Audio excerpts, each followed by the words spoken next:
nena tiene 26 años, se casó hace un mes. Ya no está nena, pero para mí son mis nenes. Y mi nene tiene 31 años y va a ser papá ahora en agosto, así que también casado.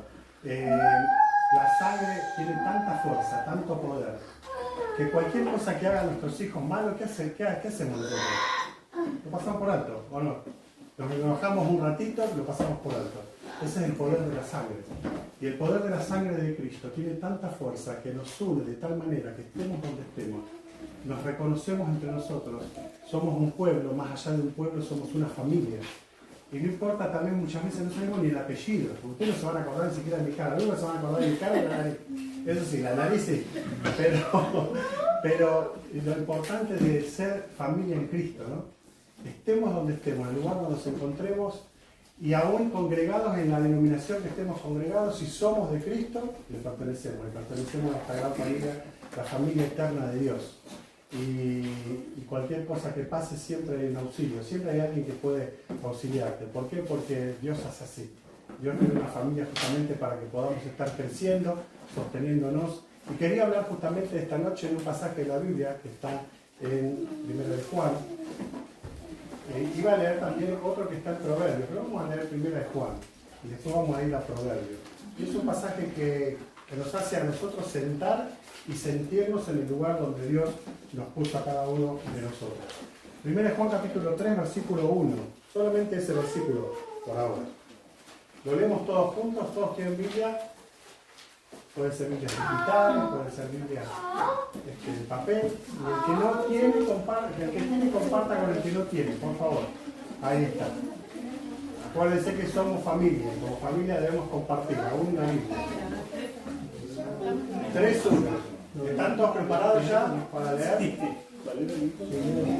Primera de Juan 3:1. Primera de Juan 3:1. ¿Están todos preparados? Bueno, leemos todos juntos.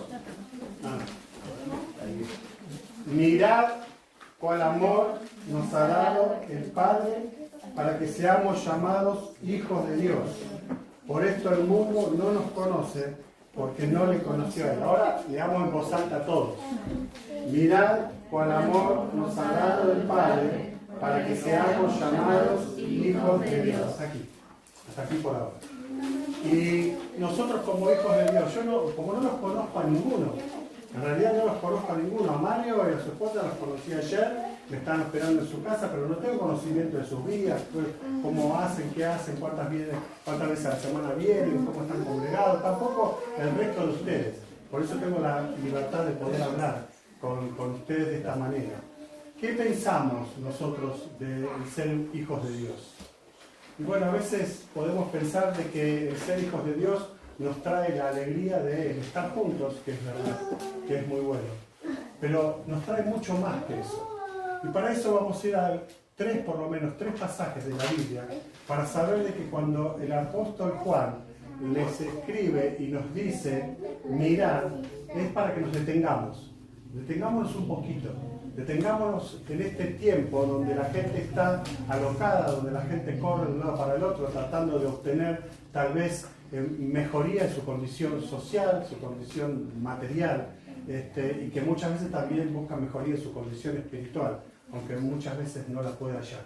Pero es muy importante que nosotros podamos reconocer en este mirar cuál amor nos ha dado el Padre para que nosotros podamos ser llamados hijos de Dios. ¿Y cuál es este amor que nos dio el Padre? Lo tenemos en el Evangelio de Juan también, ¿cierto? Cuando dice, porque de tal manera amó Dios ¿a quién? Al mundo, a todo el componente del mundo, a todos los seres humanos. Lo amó de tal manera que envió a su único Hijo para que todo aquel que en él cree no se pierda, sino por el contrario pueda tener vida eterna. Y esta seguridad que nosotros tenemos en Jesucristo no la da ninguna religión. Si yo preguntara acá, a ver, levante la mano los que vienen de alguna religión.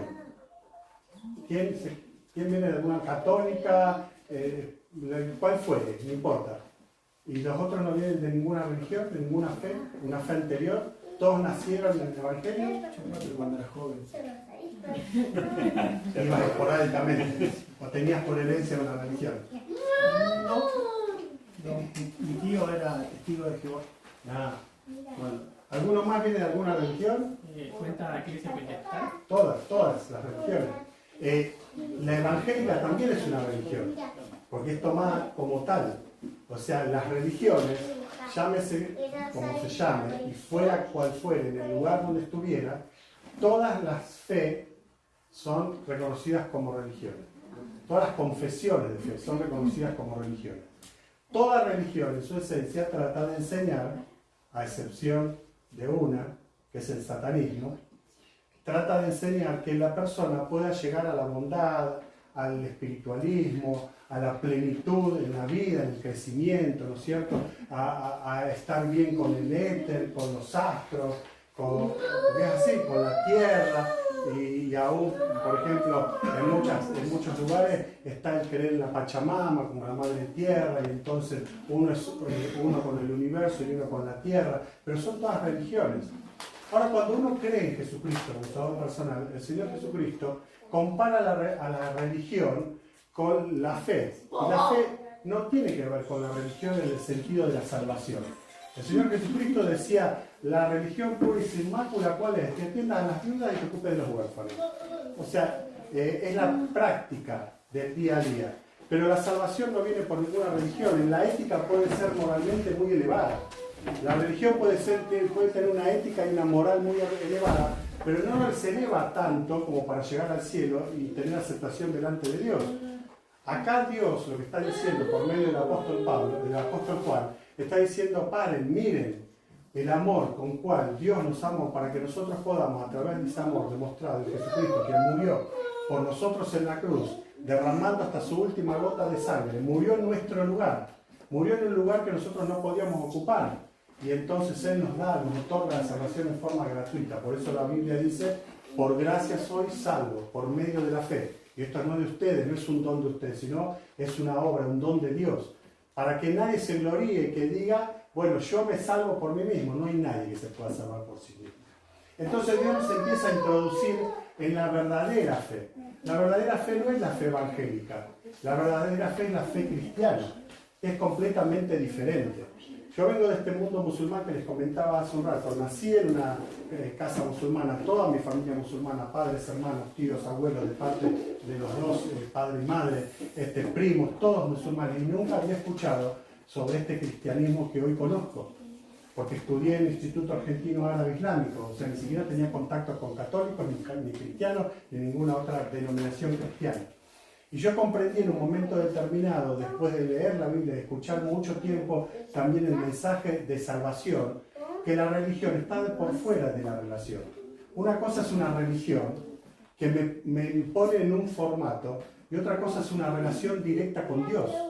Tener una relación directa con Dios me hace tener una relación filial con Dios. Por eso, mirad cuál amor nos ha dado el Padre, para que nosotros podamos ser llamados hijos de Dios. Quita la religión de lado y nos pone en relación directa con Dios. Es una relación filial. ¿Qué quiere decir esta relación filial? Que Dios es nuestro Padre. No lo puede decir cualquiera esto. ¿Y porque somos buenos? No. Porque Dios nos amó y entendimos de ese amor. No tenemos que hacer nada más que creer en Jesucristo como nuestro Salvador para poder llegar a ir al cielo y para convertirnos en hijos de Dios. Ahora la gente común que nos escucha, como nosotros, ¿no es cierto? O sea que no empieza a lugubrar historias raras, sino que dice, pero ¿cómo? Vos sois hijo de Dios y yo qué soy.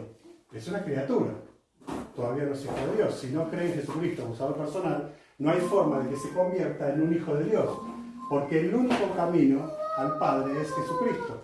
Él mismo dijo, yo soy el camino, la verdad y la vida. Nadie viene al Padre si no es por medio mío.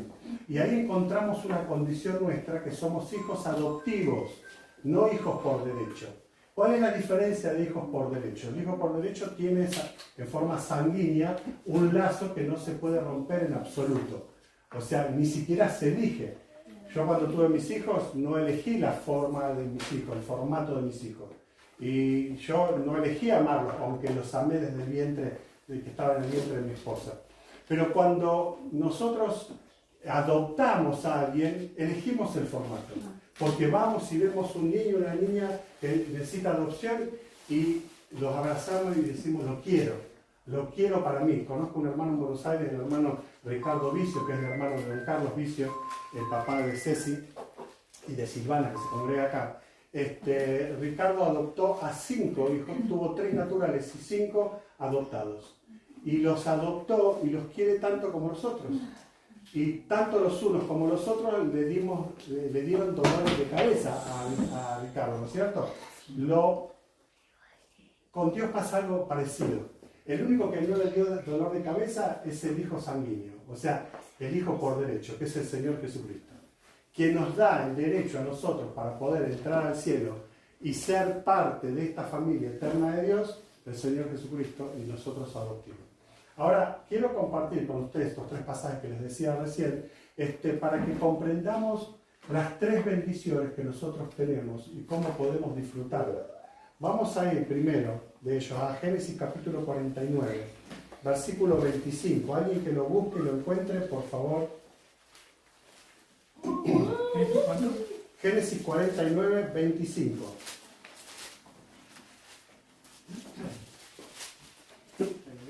¿Puede ver? Sí.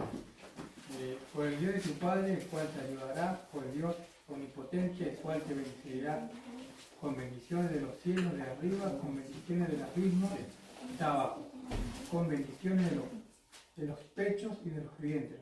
Muy bien. Y del vientre. Muy bien, gracias. Bueno, acá tenemos una bendición, la bendición que encontramos nosotros de un padre hacia sus hijos. ¿Qué padre, qué madre no quiere bendecir la vida de sus hijos? Levante la mano si alguno lo quiere maldecir. Yo creo que ninguno, ¿no? Todos estamos dispuestos a bendecir la vida de nuestros hijos. Jacob justamente bendijo a sus hijos y lo bendijo de tal manera que pidió estas 3 cosas. Claro, lo leemos así rápidamente y no nos damos cuenta. Leámoslo de nuevo y saquemos las 3 bendiciones que Dios tiene para nosotros justamente en este pasaje. La primera de ellas, fíjense, que dice bendiciones de los cielos, de arriba. ¿Qué son? Bendiciones espirituales.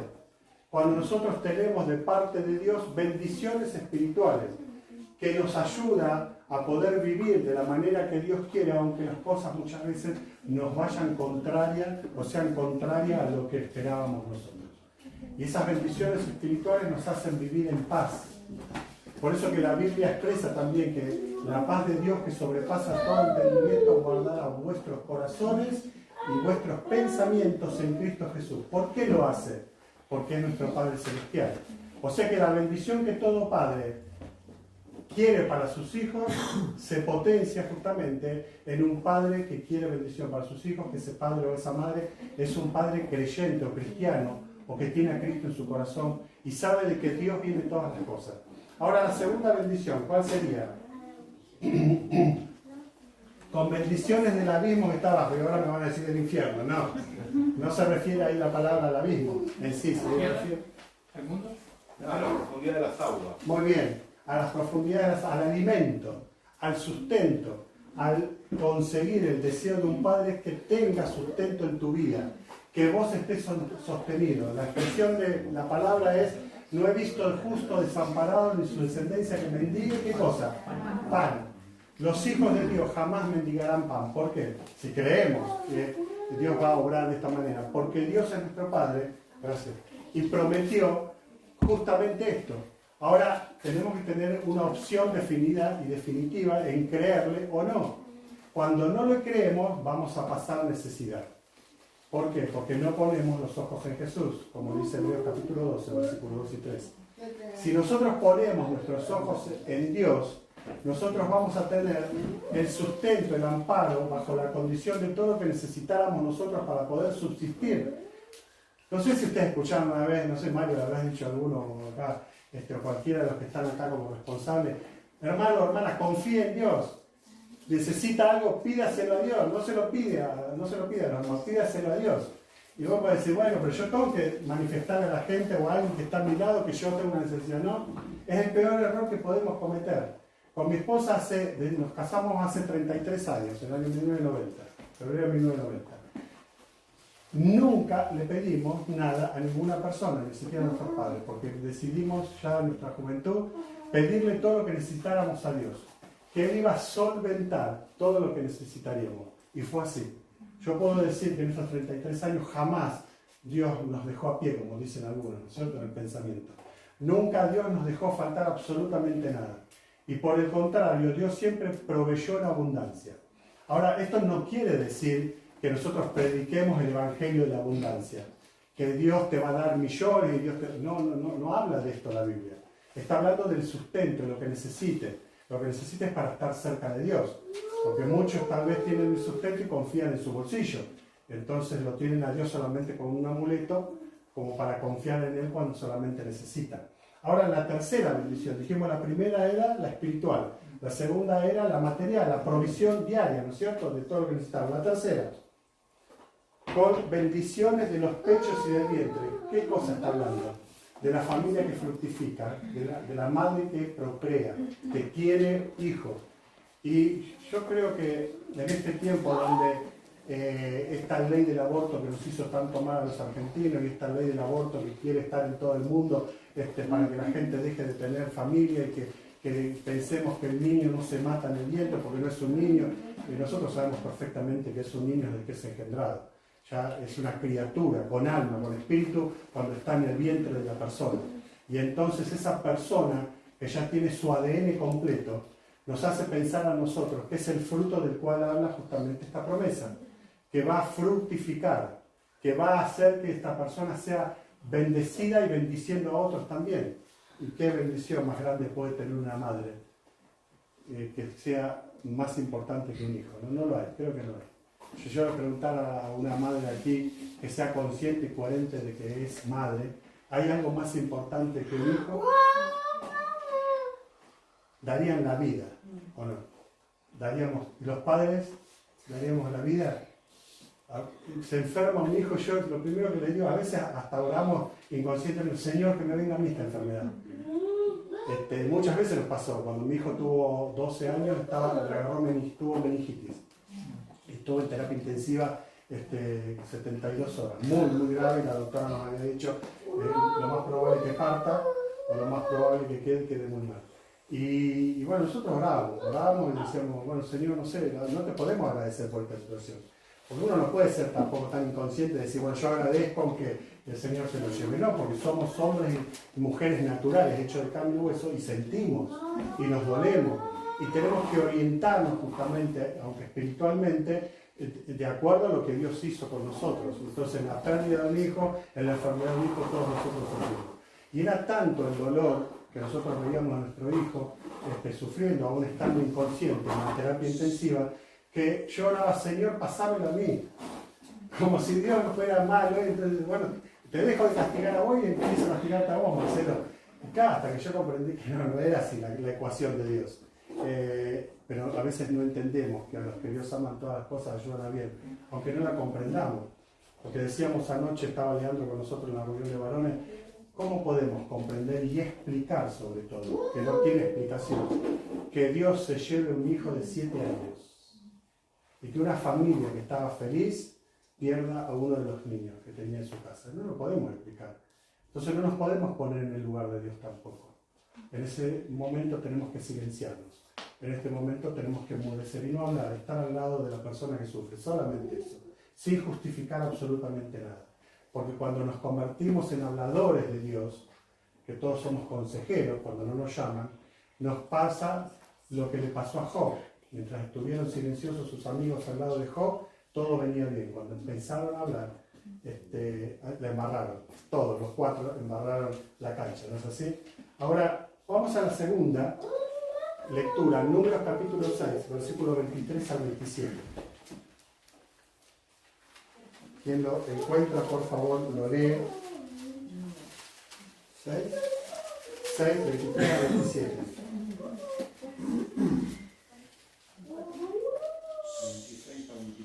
23 al 27.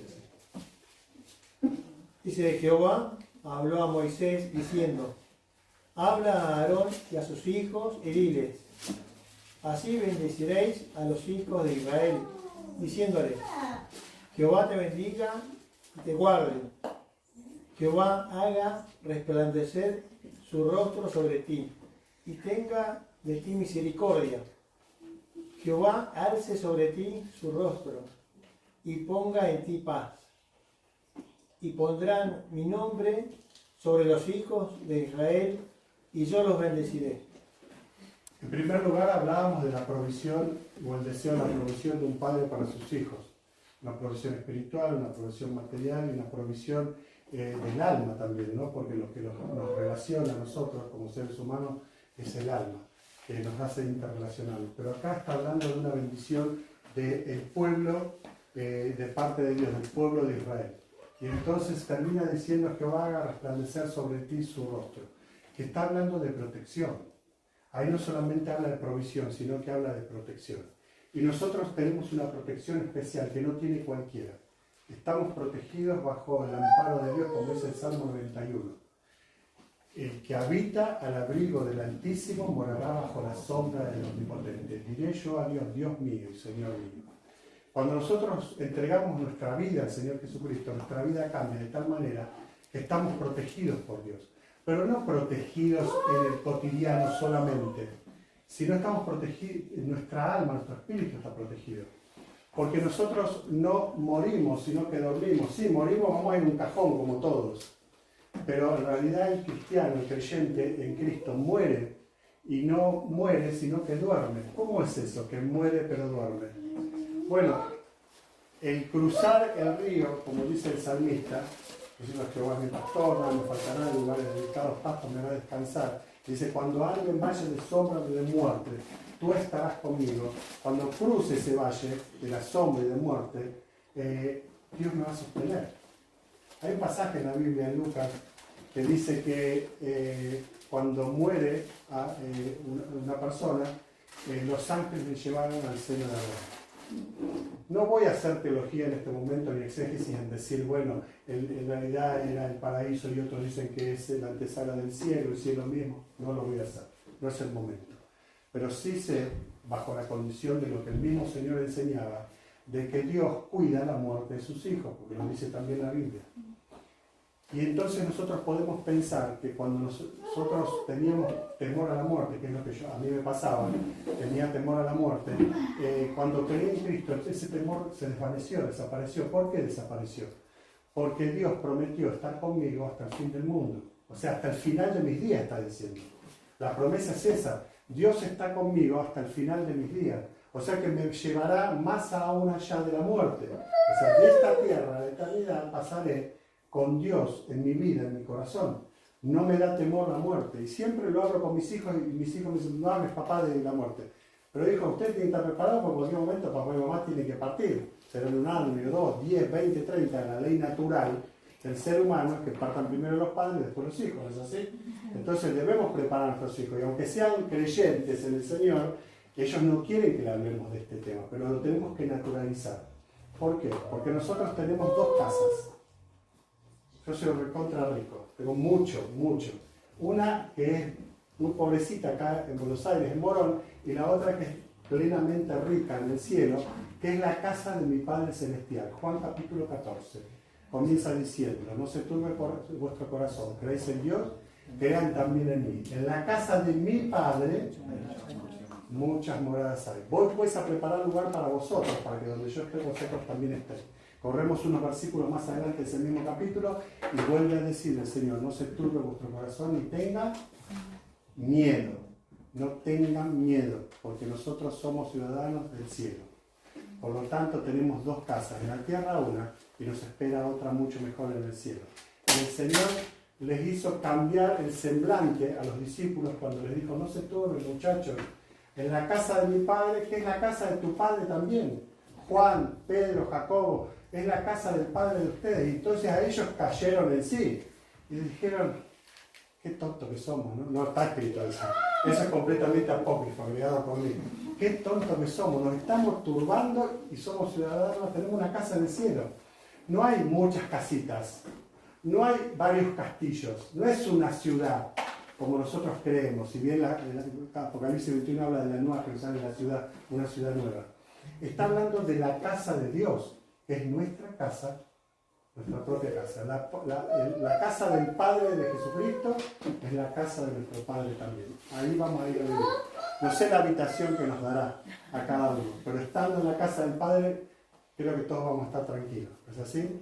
Bueno, fíjense, dice entonces, lo primero, los padres bendecían a sus hijos, provisión. El sacerdote bendecía al pueblo, protección. Bajo una condición, identidad. tenía que haber identidad en el pueblo. ¿Por qué? Porque si no había identidad, no tenía sentido esto de pertenencia. ¿Y cuál es la identidad que tenemos nosotros cuando estamos juntos? Justamente somos parte del pueblo, de la familia de Dios. Por eso la importancia de estar juntos, hermanos, no es suficiente con estar una vez a la semana juntos. Perdónenme si hay alguien que viene acá una vez a la semana o viene una vez al mes. La Biblia nos manda a nosotros congregarnos. Hebreos capítulo 10, versículos 24 y 25. El 24 dice, para estimularnos los unos a los otros, al amor y a las buenas obras. Es lo que encontramos en cada una de las iglesias locales que nosotros vamos y nos congregamos. Encontramos el estímulo a qué cosa. Primero al amor entre los hermanos, porque es un amor fraternal. Y en segundo lugar, a las buenas obras. Bueno, vos me decís que sos cristiano, bueno, hermano, ponete a trabajar, ponete a hacer algo, ponete a servir a Dios, ponete a servir a los hermanos, ponete a servir al prójimo. Porque si no, nuestra fe muchas veces se hace mentirosa. Y no lo digo yo, lo dice la Escritura. Por lo tanto, lo que he comprendido también es que la vida cristiana se mantiene, el fuego encendido, cuando estamos todos nosotros juntos. ¿Alguno de ustedes ha hecho algún asado con carbón? Acá se usa leña, ¿no es cierto? En Buenos Aires se usa carbón, ¿o no? Carbón. Leña es muy cara. Entonces vamos al carbón, que es lo más barato. Bueno, el carbón son todos pedacitos de madera quemada, ¿sí? O semi quemada, preparada justamente para esto, o carbón propiamente de las canteras, que se saca y se ponen en bolsas para después hacer un asado. A mí me llamó mucho la atención, hace un tiempo atrás, que hacía asado en casa, mi hijo había preparado la mesa con la picada, como hacemos siempre cuando nos sentamos ahí alrededor de la parrilla, como para esperar que el asado se haga. Y yo veía que primero el carbón estaba húmedo, y entonces empezaba a tirar chispas para todos lados y los tuvimos que correr. Ahora les voy a explicar por qué les estoy dando este ejemplo. Después empezamos a ver que varias brasas saltaban de la parrilla al piso y se apagaban enseguida, no quedaban encendidas como el resto. ¿Cuál es la aplicación para nuestra vida espiritual? Cuando nosotros no tenemos un sentido de identidad con Dios, es lo mismo que el carbón húmedo. Hacemos chispas, pero en esencia no servimos mucho. No estamos siendo de bendición a la vida de la familia que nos rodea. O sea, nuestra propia familia que tenemos en casa y la familia eterna de Dios, la iglesia. Ahora, cuando cae la brasa al piso, somos de menos bendición, porque es cuando las cosas de este mundo nos ahogan y enseguida nuestra fe se apaga, se diluye. Es como, bueno, pero no es importante ir a la iglesia. No es importante estar con los hermanos. Entonces falta un mes, faltan 2 meses, me voy enfriando cada vez más y ese fuego de Dios se va apagando en mi corazón. ¿Qué es lo que quiere el Señor? ¿Qué es lo que saqué de ejemplo de esta? Mire, de una asada. Saqué un buen ejemplo para mí. Cuando las brasas se consumen todas juntas, la vida se consume toda junta. Pues estamos juntos hasta el final. Entonces en las buenas y en las malas estamos juntos. En las buenas y en las malas nos acompañamos. En las buenas y en las malas sabemos que nuestro final no será en la tierra, sino será en el cielo. Lo importante de que la familia de Dios esté junta, que no sea un ritual, que sea algo que se disfruta, que sea algo que sea para bendición. Por último, Deuteronomio, capítulo 28, versículo 1, 3 al 8. El 2 no lo lean, lo vamos a leer después todos juntos. Deuteronomio, capítulo 28, versículo 1, salteamos, vamos al 3 y al 8. ¿Quién lo lee? ¿El 3 o el 1? El 1, 28.1, después salteamos al 3. Acontecerá que si oyeres atentamente la voz de Jehová tu Dios, para guardar y poner por obra todos sus mandamientos que yo te recibo. Hoy también Jehová tu Dios te exaltará sobre todas las naciones de la tierra. Bendito serás tú en la ciudad, y bendito tú en el campo. Bendito el fruto de tu vientre, el fruto de tu tierra, el fruto de tus bestias, la cría de tus vacas y los rebaños de tus ovejas. Hasta el 8. Bendita será tu canasta y tu arteza de amasar. Bendito será en tu entrar y bendito en tu salir. Jehová derrotará a tus enemigos que se levantaren contra ti. Por un camino saldrán contra ti y por 7 caminos vivirán delante de ti. Jehová te enviará su bendición sobre tus graneros y sobre todo aquello en que pusieres tu mano, y te bendecirá en la tierra que Jehová tu Dios te da. Qué buena que es esta tercera bendición. ¿Cuál sería la bendición? Todo lo que nos dice ahora, la prosperidad de nuestro ser, de nuestra alma, de nuestra familia, de lo que nosotros hagamos, del pueblo de Dios, porque está hablando del pueblo de Dios. Si bien Israel no es la iglesia, pero es una promesa para la iglesia en la condición de la obediencia. Y empieza diciendo, si oyeres, si oyeres. Si hay alguna persona, algún hermano o alguna hermana que en este recinto no está oyendo y obedeciendo la voz de Dios, porque el oír de Dios es esto justamente, el que oye y obedece. Es hora de que tomes el compromiso de oír obedeciendo. Y cuando vos oís obedeciendo, Dios te va a bendecir, porque las promesas de Dios se cumplen. En primer lugar, habíamos dicho, el padre bendecía a sus hijos, la provisión. En segundo lugar, el sacerdote bendecía a sus hijos, la protección. En tercer lugar, la bendición de Dios propia a Israel. Habla de posesión. Pero no la posesión como nosotros creemos, ¿no? Tengo una propiedad, bueno, es mi posesión. Sino Dios nos posee no por obligación, sino por el derecho que nos da a ser llamados hijos de Dios. Como leíamos al principio, nos posee como hijos. Somos su posesión. Y como su posesión, nosotros tenemos derechos y también deberes que hacer. Tenemos que cumplir nuestros deberes. ¿Cuáles son esos derechos? Todos los que derivan de ser llamados hijos de Dios. Busquen en la Biblia que son más de 7.000 derechos. Yo los tengo anotados en casa en Buenos Aires. Si alguno llega a esos 7.000, me manda un mail, un mensaje de texto, me dice Marcelo, llega a los 7.000. Son estos y yo se los mando. Si no, no. No se lo voy a mandar. Escudriñe usted las escrituras, léalo. Y va a ver que hay 7.000 derechos, bendiciones que todo hijo de Dios tiene. Es impresionante, ¿no es cierto? Porque nosotros somos hijos de Dios. ¿Vieron que a veces somos hijos de Dios? Y nada más. Pero tenemos 7.000 derechos. Y esos derechos nos hacen a nosotros pensar en nuestros pocos deberes. Son pocos. ¿Vieron cuando los chicos dicen, Hanna, andá a hacer los deberes? ¿No? Y mamá, pero mamá, no, hoy es bien, no tengo ganas. Hanna, anda a hacer los deberes, porque si no, no vas a disfrutar de las bendiciones, de la salida, del paseo que mamá tiene preparado con papá, para vos. O no vas a ver la tele, no vas a poder ver el programa que te gusta. ¿No es cierto? A todos los chicos les pasa eso. ¿No es cierto? ¿Qué tiene una cara de vago? Le dice, ¿cómo me dijiste que es tu nombre? Benja, anda a hacer la cama. No más, voy mañana. Pasan 3 meses y la cama no está hecha.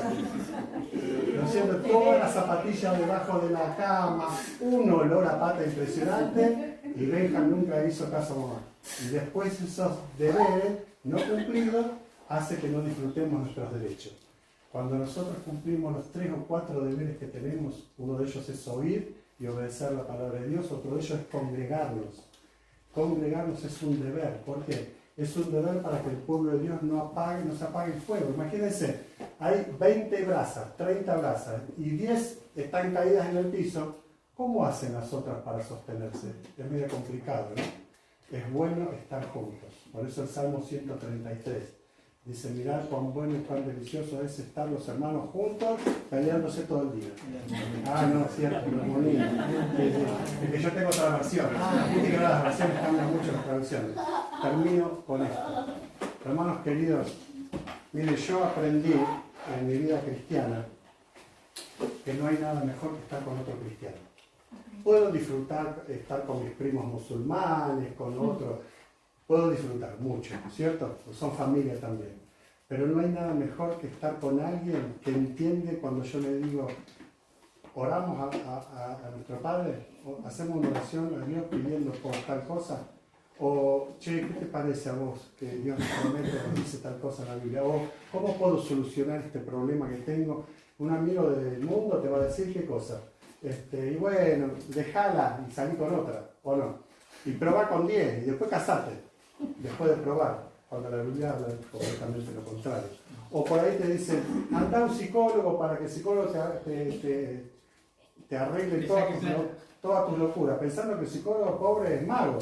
El psicólogo te va a escuchar, te va a orientar, te va a ayudar muchísimo, porque ayuda muchísimo, pero no te va a dar la solución de la vida. No puede darte la solución de la vida, porque la solución de la vida la tenés que encontrar vos. ¿En quién? En Dios. La orientación te la vamos a tratar de dar todos, profesionales y no profesionales, pero uno tiene que encontrar en Dios aquello que busca y solamente en Dios se puede encontrar. Nos vamos a poner de pie y vamos a orar al Señor. Padre Celestial, estamos muy agradecidos porque podemos llamarte Padre. Esta palabra que para nosotros nos significa tanto, porque diste mucho del cielo para que nosotros podamos ser salvados, diste mucho del cielo para que podamos ser adoptados como tus hijos. Lo más precioso del cielo, Jesucristo vino a esta tierra para morir por nosotros en una cruz de vergüenza, de dolor y de humillación, pagó por nuestros pecados, nos liberó del infierno, Señor, y ahora somos tus hijos. Y como hijos agradecemos nuestros derechos, pero te rogamos, Señor, que nos ayudes a cumplir también nuestros deberes. Oramos en el nombre de Cristo Jesús. Amén. Amén.